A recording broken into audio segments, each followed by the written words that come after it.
임진왜란 선조를 불신한 명나라 앤드 김현민. 선조의 망명 요구에 시큰둥 조선의 의지와 상관없이 일본과 강화 추진. 선조는 상국인 명나라가 조선을 도와줄 것으로 찰석같이 믿고 있었지만 정장명은 조선을 의심했다. 명나라는 왜군이 아무리 강력하더라도 부산에 상륙한 지 보름 남짓 만에 수도를 함락하고 2달도 되지 않아 평양에 도달한 것을 의심했다.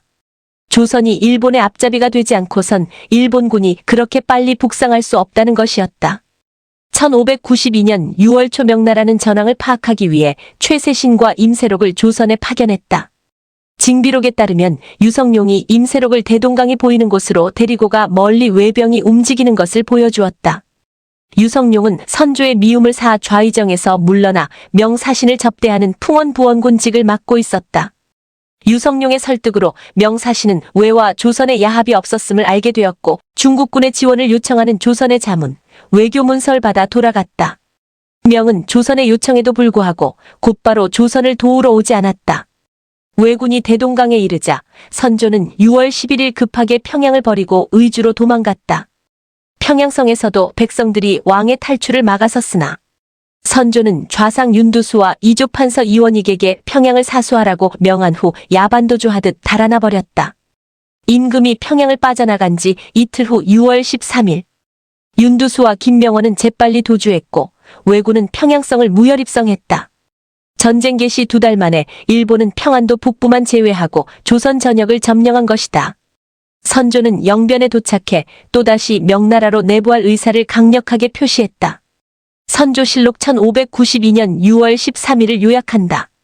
주상이 요동으로 들어가는 일을 물으니 영의정 최홍원이 요동은 인심이 몹시 험합니다며 반대했다. 그러자 선조는 그렇다면 내가 갈 곳을 말해보라. 내가 천자의 나라명에서 죽는 것은 괜찮지만 외적의 손에 죽을 수는 없다고 했다. 주상이 세자를 이곳에 남겨두고 가면 되지 않겠느냐고 하자 정철은 외적이 가까이 오면 동궁이 어떻게 여기에 머무를 수 있겠습니까? 라고 했다. 신하들의 반대가 거세자 선조는 또 다른 신하에게 요동으로 가면 어떤가 하고 물었다. 그 신하도 명조가 지금은 비록 포용해주고 있지만 꼭 받아줄지의 여부는 알 수 없습니다라고 했다. 이 항복이 들어와 상황이 위급하므로 분조론의 필요성을 제기했다. 선조는 광해군과 권력을 나눌 생각은 없었지만 분조론을 허락했다. 이는 조선은 세자에게 맡기고 자신은 요동으로 건너가고자 하는 속셈이었다. 선조는 말했다. 말은 많은데 도움되는 게 없다. 백방으로 생각해봐도 내가 가는 곳에 외적도 따라올 것이므로 본국에 발붙일 곳이 없다. 영의정 최홍원이 요동으로 들어가는 것은 불가합니다. 들어갔다가 허락하지 않으면 어떻게 하겠습니까? 라고 했다. 선조는 아무리 그렇더라도 나는 반드시 압록강을 건널 것이다고 했다. 그렇게 막무가내이던 선조는 막상 의주에 도착하고는 압록강을 건너지 않았다. 신하들의 만류를 들었기 때문이 아니다. 명이 선조의 요구를 탐탁지 않게 받아들였기 때문이다. 선조가 명나라에 망명하도록 해달라고 자문을 보냈는데 명으로부터 답장이 도착했다. 선조실록 25년 6월 26일에 명나라는 우리나라가 내부를 청한 자문을 보고 장차 우리나라를 관전보의 빈 관하에 거처시키려고 한다는 소식을 듣고 주상이 드디어 의주에 오래 머물 계획을 하였다고 쓰여 있다. 선조는 자신이 요동에 가면 명나라가 제후로서 대접해 궁궐을 하나 내주어 호화롭게 살도록 배려할 줄 기대했는데 빈 관하에 거처하도록 하겠다는 답변을 받은 것이다. 그 말은 명이 사실상 선조의 내부를 거절한 것이나 다름없다. 답신을 받고 선조는 내부를 포기한다. 때마침 명나라는 조선에 구원군 파병을 약속해왔다. 명이 항해원조를 결정한 것은 조선이 망하면 요동이 위험해지고 중국 전체가 위험해진다는 순망치안의 논리에 근거한다. 명의 직사설번은 귀국 후 황제에게 이렇게 보고했다. 걱정거리는 조선에 있는 것이 아니라 중국 강역에 있고 중국의 강역에만 있는 것이 아니라 수도 근처까지 진동될까 두렵습니다. 물은 요동은 북경의 팔과 같고 조선은 요동의 울타리와 같습니다. 그러므로 군사를 동원해 적을 토벌하는 일은 한순간인들 늦출 수 없습니다. 이 논리는 360년 후 한국전쟁에서도 적용된 중공의 주장과도 같다. 한반도를 바라보는 중국의 일관된 시각인 것이다. 고양시 행주산성 행주대첩비 문화재청 그해 12월 이여송이 이끄는 4만여 명의 명나라 대군이 압록강을 건넜다. 12월 말 명군이 평안도 안주에 이르자 선조는 유성룡을 도채찰사로 임명해 군무를 맡겼다. 조명연합군의 반격이 시작되고 이듬해인 1593년 1월 9일 평양성을 탈환했다. 고니시 유키나가의 일본 서군은 한양으로 퇴각했다. 파죽지세로 내려오던 이여송의 명군은 경기도 고양시의 벽제관에서 발이 묶였다. 그에 비해 2월 12일 권율 장군이 이끄는 조선군은 한강변 행주산성에서 일본군을 대파했다. 한양을 가운데 두고 양측이 교착 상태에 빠졌다.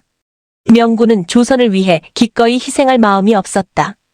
그들은 적당히 일본과 타협해 전쟁을 중단하고 싶어 했다. 일본 측도 강화를 원했다. 이에 비해 그동안 도망치기 급급했던 선조가 이젠 강경론자로 변신했다.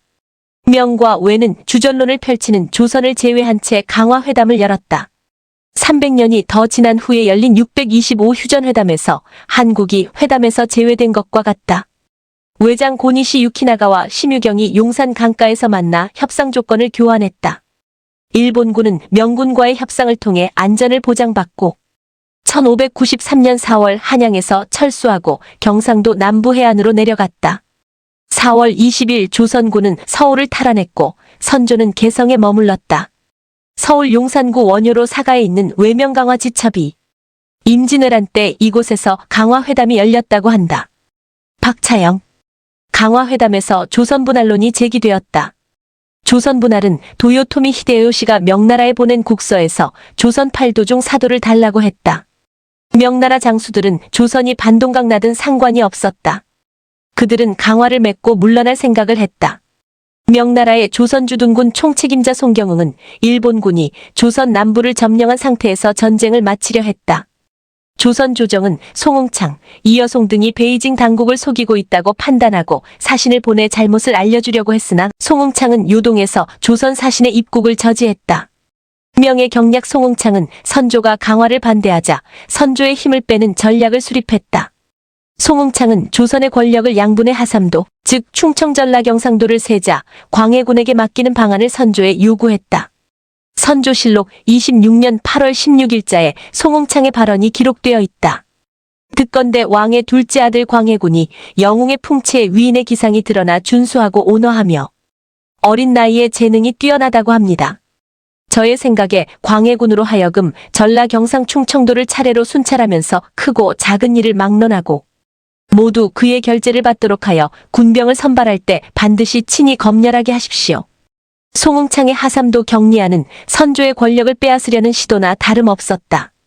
권력 변동에 대단히 민감한 선조가 이를 알아채지 못할 리 없었다. 선조는 선의 카드를 던졌다. 임금 자리를 그만두겠다고 선언한 것이다. 나는 젊어서부터 병이 많아 반생을 약으로 연명하고 있는데 이는 약방의 죄인들도 다 같이 알고 있는 바이다. 선의에 관한 여러 일들을 속히 거행하도록 하라. 선조실록 26년 8월 30일. 그 다음 내용은 뻔하다. 광해군과 대신들이 임금 앞에 무릎을 꿇고 명을 거두어 달라고 요청하고 그러길 며칠 선조는 선의의 명령을 거둔다. 그런 정치쇼가 끝난 후 1593년 10월 1일에 선조는 한양으로 환도했다. 선조는 이제 명나라의 조선 담당 총책 송응창을 몰아낼 궁리를 한다. 명나라 송응창, 이여송, 심유경의 음모에 일본 고니시 유키나가 등이 가담. 임진왜란 평화협상이란 국제사기극. 심유경은 1537년 저장성에서 태어나 상인으로 활동하던 평민이었다. 1592년 임진왜란이 발발하자 명나라 병부상서 석성이 일본어를 하는 사람을 뽑았는데 이때 응모자 가운데 심유경을 발탁해 유격장군의 직함을 주어 조선에 파견했다. 심유경은 일찍부터 장사를 하면서 화술이 능란했고 협상과 타협의 능력이 탁월했다. 전쟁 발발 이듬해 전선이 수도권에서 교착되자 명과 일본은 서울 용산에서 첫 강화회담을 열었다. 2차 회담은 그해 5월 일본 나고야성에서 열렸다. 두 번의 회담에서 중국 측에선 심유경이, 일본 측은 고니시 유키나가가 대표로 나섰다. 도요토미 히데요시가 제시한 조건은 명나라 황녀를 일본 천황의 후궁을 삼을 것, 명과 일본은 교역할 것, 양국의 우호 관계를 서약할 것, 조선 8도 가운데 사도를 일본에 이양할 기껏 조선의 왕자와 신하를 볼모로 일본에 보낼 것 포로로 잡혀있는 조선의 두 왕자를 석방한다. 조선의 권신이 일본을 배반하지 않겠다는 서약을 할 것 등이었다. 중국 측은 왜군이 조선에서 완전히 철수할 것, 조선의 두 왕자를 송환할 것, 도요토미 히데요시가 이번 전쟁을 공식적으로 사죄할 것을 요구했다. 서로의 요구사항 중에서 공통적인 것은 선조의 두 아들 임해군과 순하군을 석방하는 것뿐이었다. 주선주둔군 총책임자인 경락 송홍창과 야전사령관 이여송은 협상을 원했고, 고니시도 평양성을 뺏기고 행주에서 대패한 후 전의를 잃고 협상에 응했다. 송홍창 바이두백과 협상이 진행되는 도중에 히데요시가 명황제 신종에게 국서를 보냈다. 히데요시의 국서를 그냥 전했다가는 중국 황제가 노발대발의 협상이 무산될 것은 불문가지였다. 심유경이 이 대목에서 희대의 사기극을 저지른다. 국서를 소지한 일본 측 사절은 고니시 유키나가의 신복인 고니시 조안이었다. 그는 고니시 도부로 사료에 등장하기도 한다. 심유경이 조안과 함께 베이징까지 동행했다. 히데요시는 국서에서 중국의 조공을 바치려는데 조선이 방해했기 때문에 침공했다면서 천자의 뜻을 안 이상 싸움을 중단하겠다고 했다. 누가 보아도 이 국서는 거짓말이든 조작이든 히데요시의 본심이 아님을 눈치챘을 것이다. 그런데도 신종은 국서를 받고 크게 기뻐하며 히데요시를 일본 국왕으로 책봉하겠다고 했다. 나아가 중국 황제는 조안에게 왜군이 조선 남부에 주둔하는 까닭을 물었고, 조안은 즉각 철군하겠다고 대답했다. 일본 측이 중국 황제에게 건넨 국서는 조선에도 전해졌다. 선조실록 27년 2월 11일에 그 기록이 남아있다. 그 문서를 조선에선 외노의 항표, 즉 항복문서라고 했다. 선조는 조안이 제출한 항복문서를 의심을 했다. 선조실록에 선조가 이 글은 우리나라 사람의 문법과 같은데 승지가 보기에는 어떠한가? 라고 물었다. 승지 정원은 이 문법과 체제는 분명 외노가 지은 것은 아닌데 우리나라 사람이 지은 것인지 중국 사람이 지은 것인지는 정확히 지적하기 어렵습니다라고 대답했다. 조선은 송홍창, 이여송, 심유경으로 연결되는 명나라. 주화파와 고니시 유키나가와 조안의 일본 강화파가 야합해 음모를 꾸미고 있다는 사실을 간파했다. 유성룡의 징비록에는 심유경은 외장, 고니시 도부조안과 함께 관백 히데요시의 항복문서를 가지고 중국에 돌아갔다. 그러나 중국에서는 이 문서가 고니시 유키나가 등이 거짓으로 만든 가짜라고 생각했다고 했다. 심유경이 조선에 돌아왔을 때 진주성이 함락되었다. 심유경이나 송홍창, 이여송은 일본이 거짓을 한다는 사실을 알고서도 강화를 밀어붙인 것이다. 이여송 위키백과 송홍창의 직책은 병부우시랑 겸 경략비회 군무로 정삼품에 해당했다. 그는 조선 파병 명군의 최고 사령관으로 조선에서 사실상 최고 실력자로 군림했다. 송홍창은 일본군이 조선 남부에 머물러 있는 상태에서 전쟁을 마치려고 했다. 조선은 송홍창의 음모를 간파했다. 선조는 주청사를 보내 황제에게 경락휘하의 음모를 밝히려 했다. 하지만 송홍창은 요동을 막아서 조선 사신의 베이징행을 저지했다. 거짓말은 또 다른 거짓말을 낳는다. 사기의 전모가 점점 커져갔다. 송홍창은 일본군이 조선 남부에 따리를 틀고 있는데도 일본군이 완전 철군했다고 베이징 조정에 거짓 보고를 했다. 선조가 남부의 왜군을 쫓아내야 한다는 것은 당연한 주장이었다. 송홍창은 조선의 임금을 무력화하기 위해 하삼도 격리안을 내놓았다. 조선을 둘로 나눠 충청, 전라, 경상도의 통치를 광해군에 맡기라는 것이었다. 하삼도의 일에 선조가 나서지 않도록 하겠다는 의도였다. 선조는 물러나겠다며 선의론을 밝히기도 했지만 송홍창의 요구가 집요했다. 그러자 선조는 유성룡을 1593년 10월 27일에 영의정으로 복귀시켰다. 심유경 바이두백과 유성룡은 선조를 방어해야 했다. 송홍창의 선조 물먹이기는 자신의 사기 행각을 덮기 위한 방책이었기 때문이다. 우선 송홍창이 감추고 있는 사실, 즉 왜군이 조선에 아직 버티고 있다는 비밀을 명황제에 알려야 했다. 유성룡은 선조에게 경략 송홍창과 명나라 장수들이 모두 왜적이 이미 물러간 것으로 말을 하고 있습니다라면서 우리나라가 가만히 앉아서 모함받게 되었으니 매우 통탄스럽고 답답합니다라고 했다. 선조 26년 11월 29일 때마침 명나라는 직사로 사헌을 파견했다. 유성룡은 사원에게 송응창과 이여송이 명조정을 속이고 있다는 사실을 일러주었다. 사헌은 본국에 돌아가 외적이 대부분 조선에 남아있다고 보고했다. 선조실록 27년 2월 21일. 조선은 사헌의 보고만으로 명을 믿을 수 없었다. 선조는 김수를 사절단장으로 중국에 보내기로 했다. 유성룡은 사신이 요동을 지나면서 송응창의 부하들에게 몸수색을 당해 국서를 빼앗기지 않을까 걱정했다. 유성룡은 선조에게 비밀리에 보고했다. 김수가 수색당할까 염려스럽습니다. 신은 이 점을 염려해 뒤떨어져가는 역관에게 국서를 가지고 가게 해서 경략 송응창이 모르게 하도록 지시를 내렸습니다. 은밀하게 하지 않으면 국서가 누설되지 않는다고 보장하기 어렵습니다. 선조 26년 12월 25일. 김수의 국서 전달 비밀 작전은 성공했다.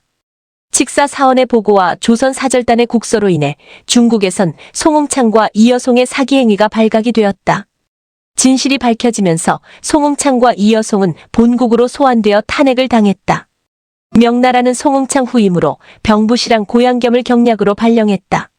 송응창은 소환 후에도 그동안의 공적을 인정받아 정의품 도찰원 우도어사로 임명되었으나 낙향에 죽을 때까지 고향에서 지냈다.